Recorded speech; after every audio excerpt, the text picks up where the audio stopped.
بسم اللہ الرحمن الرحیم۔ امام حسین علیہ السلام کی ولادت کے بعد حضرت جبرائیل علیہ السلام بے شمار فرشتوں کے ساتھ مبارک دینے کے لیے زمین کی طرف آ رہے تھے۔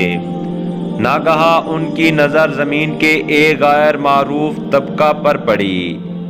دیکھا کہ ایک فرشتہ زمین پر پڑا ہوا زارو قطار رو رہا ہے۔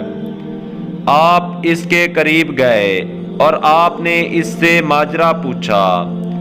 اس نے کہا، اے جبرائیل، میں وہی فرشتہ ہوں جو پہلے آسمان پر 70,000 فرشتوں کی قیادت کیا کرتا تھا۔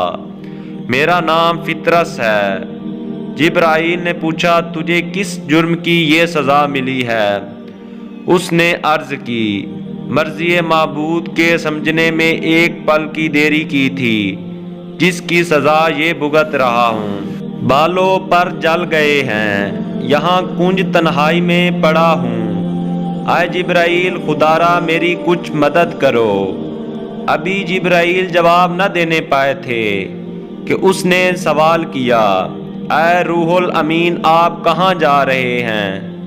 انہوں نے فرمایا کہ نبی آخر الزمان حضرت محمد صلی اللہ علیہ وآلہ وسلم کے یہاں ایک فرزند پیدا ہوا ہے جس کا نام حسین ہے۔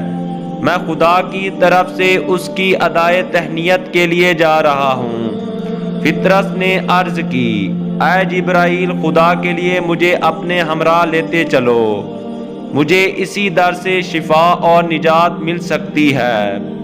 جبرائیل اسے ساتھ لے کر حضور صلی اللہ علیہ وآلہ وسلم کی خدمت میں اس وقت پہنچے جب امام حسین علیہ السلام آغوش رسول میں جلوہ فرما تھے۔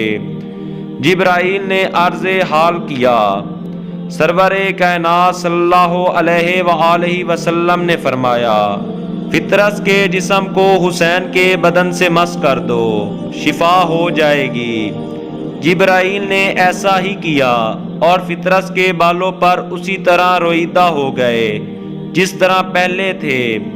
وہ صحت پانے کے بعد فخر و مباحات کرتا ہوا اپنی اصلی منزل آسمان سیوم پر جا پہنچا اور مثل سابق 70,000 فرشتوں کی قیادت کرنے لگا۔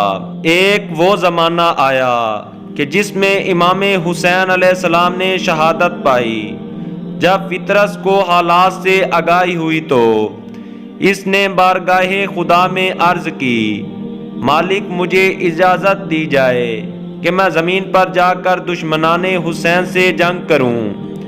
ارشاد ہوا کہ جنگ کی کوئی ضرورت نہیں، البتہ تو 70,000 فرشتے لے کر زمین پر چلا جا اور امام حسین علیہ السلام کی قبر مبارک پر صبح و شام گریہ و ماتم کیا کر، اور اس کا جو ثواب ہو اسے حسین پر رونے والوں کے لیے ہبہ کر دے۔ چنانچہ فطرت زمین کربلا پر جا پہنچا اور تا قیام قیامت شب و روز روتا رہے گا، اللہم صلی علی محمد و آل محمد وعجل فرجہم۔